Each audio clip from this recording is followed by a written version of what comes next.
kali ini hampir dipastikan kita semua tidak lepas dari unsur materi. Banyak dari kita tergiur dan terjebak dengan unsur materi tersebut. Dan pada akhirnya tanpa kita sadari malah menyeret kita pada perbuatan pola hidup dan perilaku hidup menuju materialistik. Itu tadi terjadi yang namanya matre. Nah, hal ini bisa mengakibatkan pula munculnya sifat tercela yang bisa merugikan diri kita sendiri, bahkan merugikan orang lain. Nah, jadi anak-anak ibu, di materi yang serba teknologi ini, ibu harapkan anak-anak ibu semua ini kan udah besar-besar, udah menuju dewasa semua. Bisa apa? Bisa bijak dalam menggunakan teknologi. Sebagai generasi muda, kita itu harus bisa menggunakan teknologi untuk hal-hal yang bermanfaat. Punya aplikasi TikTok jangan hanya dipergunakan untuk posting-posting joget-joget, enggak. Kan bisa dipakai untuk yang lain-lain. Contohnya untuk apa? Kayak kalian ini anak sekolah, dipergunakan untuk mencari tentang materi-materi pembelajaran. Banyak kan di TikTok itu video-video edukasi. Nah, kalian juga bisa buat video edukasi dan berbagi di akun TikTok kalian. Lalu kalau ada berita-berita jangan langsung diterima atau dicerna mentah-mentah. Oke, anak ibu, karena itu termasuk bagian dari menghindari akhlak tercela. Selanjutnya tadi kan kita mau fokus ke tentang buku dunia. Buku dunia atau di dalam bahasa Inggris ini seringkali kita kenal dengan sebutan materialistis. Apa arti buku dunia, Bu? Buku dunia itu artinya senang kepada dunia atau harta benda yang berlebihan. Nggak boleh kita terlalu berlebihan dalam mencintai harta benda. Memang kita hidup di dunia ini perlu harta benda, perlu uang, tapi sekedarnya saja. Karena semua itu hanya titipan, semua akan sirna, akan hilang. Jadi anak-anak ibu, kita tidak boleh melebihi batas kemampuan kita dalam mencari kebutuhan hidup kita, mencari kebutuhan harta benda kita secukupnya dan semampunya kita. Jangan sampai gara-gara kita terlalu mengejar dunia, kita sampai tidak menyadari kapasitas diri kita, kesehatan tubuh kita, yang berujung kita jadi sakit gara-gara terlalu tadi mengejar-ngejar harta dunia. Nah, sikap orang yang hubu dunia itu sudah dijelaskan dalam firman Allah surah At-Takasur ayat 1 sampai 3. Ayo ibu mau kita sama-sama bacakan ayat At-Takasur 1 sampai 3 ya. Ayo. Bismillahirrahmanirrahim. Al-Hakumul Takasur hatta zurtumul maqabir. Kalla sawfa ta'lamun. Shadaqallahul azim. Bermegah-megah telah melalaikan kamu sampai kamu masuk ke dalam kubur. Sekali-kali tidak, kelak kamu akan mengetahui akibat perbuatanmu itu. Quran surat At-Takasur ayat 1 sampai 3. Iya, udah tahu artinya kan?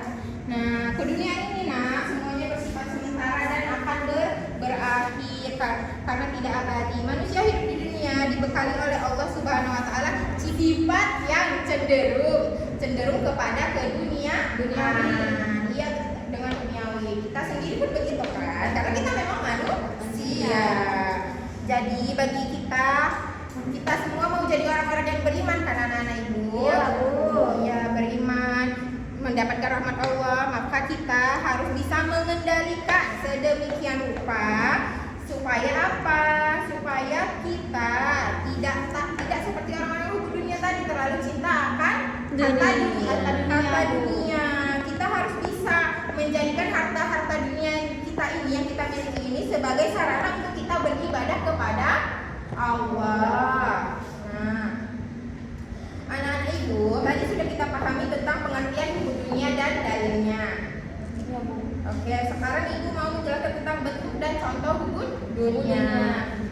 Contoh dari hubu dunia dari kisah orang yang telah lalu atau orang-orang dulu yang kita ambil adalah tentang kisah si Korun. Anak-anak ini pernah dengar kisah tentang Korun? Tahu, Bu. Iya, Pernah dengar, Bu. Pernah Ayo, Ibu mau dibacakan sama Bang Dimas. Bang Dimas bacakan dulu nih, dikasih korun dari sini ya Bang, sampai sini.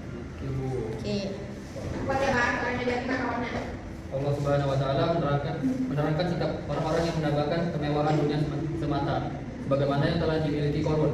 Setelah mereka menyaksikan betapa hebatnya siksa Allah yang telah ditimpakan pada Qarun, yaitu dia dengan semua harta kekayaannya dalam seketika dan dibenarkan oleh Allah ke dalam bumi.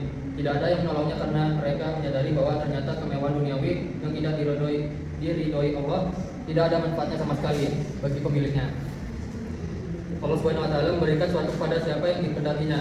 Demikianlah Allah Subhanahu wa taala yang melapangkan rezeki seseorang dan menyempitkannya. Semua itu sesuai kehendak dan ridhonya berdasarkan kebijaksanaan dan ketetapan yang telah digariskannya. Bahkan di balik semua itu, mereka merasakan sesuatu sebagai karunia Allah Subhanahu wa taala, yaitu dengan belum merasakan apa yang diharapkan dan diangan-angankan. Andai kata apa yang diinginkannya itu tercapai, pasti akan menerima nasib ditimpa siksa Allah Subhanahu wa taala sebagaimana yang telah dialami oleh Qarun. Oke, makasih Bang Dimas. Sudah sama-sama kita dengarkan tentang bentuk dan contoh wujudnya yang diambil dari kisah Qarun. Jadi jangan sampai di antara kita ada yang jadi seperti Qarun. Waktu masih miskin, belum ada harta benda aja, sujud-sujud, berdoa tiap hari sama Allah, minta dikasih rezeki yang banyak, udah dikasih malah lupa sama siapa yang memberi. Iya, jangan ada yang kayak gitu ya anak-anak ibu. Enggak, Bu. Iya, harus tetap ingat untuk berbagi karena dari harta yang kita punya, rezeki yang kita punya, Allah pasti juga titipkan rezeki orang lain. Jadi itu harus kita sedekahkan atau kita infakkan. Nah, tadi sudah kita dengarkan contohnya. Lalu ibu mau jelaskan tentang akibat negatif dari hubub dunia. Orang yang hubub dunia menghimpun kekayaan untuk dinikmati sendiri sepuas-puasnya. Kayak si Qarun tadi kan, dia udah lupa ditutup semua hati, mata, pandangannya itu dengan harta yang dimilikinya. Nah, Allah Subhanahu wa taala zat yang memberi kekayaan sehingga mengakibatkan hal-hal yang tidak baik. Nah, antara lain itu apa aja sih Bu? Sebab-sebab negatifnya kalau hubub dunia tadi. Yang pertama, kikir atau bakhil. Lalu kedua, rakus, tamak dia. Lalu yang ketiga, melalaikan kewajibannya. Kayak tadi, kewajiban dalam membayar zakat. Kiranya harta itu harta dia sendiri, gak boleh berbagi ke orang lain. Padahal seharusnya harta tadi disucikan dengan kita mengeluarkan zakat. Nah, lalu anak ibu, bagaimana sih ibu menghindari hubub dunia tersebut? Caranya yang pertama itu kita harus sering-sering mengingat kefanaan dunia. Menyadari, kita sadari bahwa segala kekayaan di dunia ini akan sirna, akan menjadikan seseorang tidak mudah terbuai kesenangan dan lalai terhadap persoalan akhirat. Jadi ingat ya, mengingat kefanaan dunia. Lalu bersikap qanaah. Bersikap qanaah itu gimana Bu? Cukup, Bu. Iya, artinya kita selalu merasa cukup. Iya, cukup atas apa yang sudah Allah beri kepada kita. Dan tidak menyesali atas segala pemberian dari Allah. Contohnya gimana? Membelanjakan uang hendaknya dilakukan sesuai kebutuhan kita, bukan sesuai keinginan. Bedakan kebutuhan dengan keinginan. Lalu yang terakhir, sudah kita merasa cukup, kita harus bisa bersyukur. Harus bisa selalu bersyukur atas nikmat yang Allah berikan. Oke, anak ibu, tadi kita sudah ibu jelaskan tentang pengertian hubub dunia, bentuk dan contoh dari hubub dunia, akibat negatifnya, lalu tentang menghindari hubub dunia. Setelah dari pemahaman materi tadi, siapa yang bisa di antara kalian menyimpulkan keseluruhannya jadi rangkuman aja gitu, yang ibu sampaikan, materi yang ibu sampaikan? Ada yang bisa? Satu orang aja. Hubub dunia itu adalah sifat tercela, Bu. Iya, Nggak boleh betul. kita lakukan. Hubub dunia itu adalah kecintaan kita terhadap sesuatu yang ada di dunia ini. Itu kan tidak baik kan, Bu? Iya benar. Harusnya kita merasa qanaah, cukup dengan harta yang kita miliki, bersyukur. Itu sih, Bu. Oke, pintar. Tangan buat kamu sih. Sekarang buka buku tulisnya semua, ya buka buku tulisnya. Ibu mau kasih tugas masing-masing ini untuk kalian masing-masing. Ayo buka buku tulisnya udah. Siap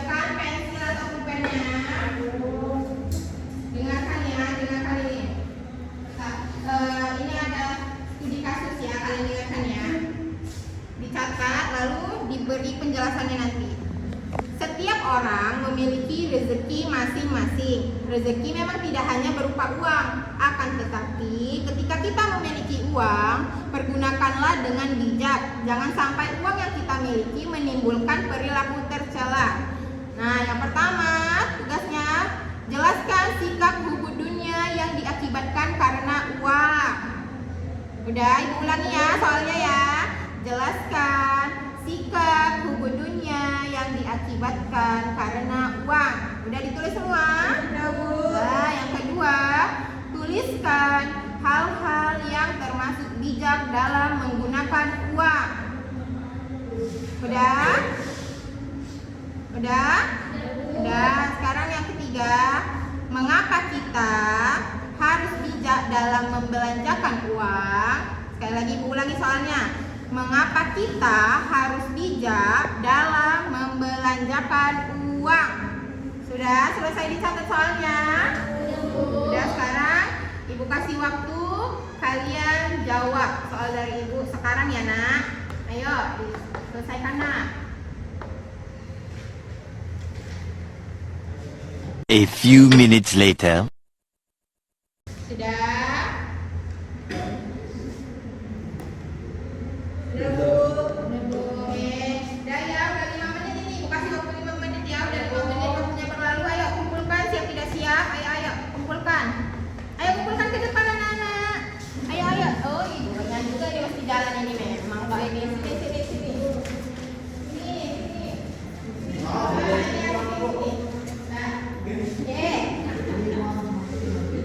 Ini nanti ibu koreksi minggu depan kita lihat nilainya sama-sama benar atau enggak nih jawabannya ya. Ya, karena kita sudah di penghujung materi. Anak-anak ibu juga udah nampak maling ini wajahnya udah pulang ya. Gitu memang kalau materi-materi terakhir ini. Iya. Sudah anak ibu harap dari materi yang ibu sampaikan, apa yang kita pelajarkan hari ini, anak-anak ibu semua dapat memahami dengan baik dan diamalkan di kehidupan sehari-hari supaya terhindar dari sifat tercela. Seperti sifat tercela yang kita pelajari hari ini tentang hubungan dunia. Semoga kita semua terhindar dari sifat itu ya nak. Amin. Oke nak, terima kasih sudah mengikuti materi ibu pada hari ini. Lebih dan kurang dalam penyampaian materi ibu mohon maaf. Selanjutnya kita tutup pembelajaran kita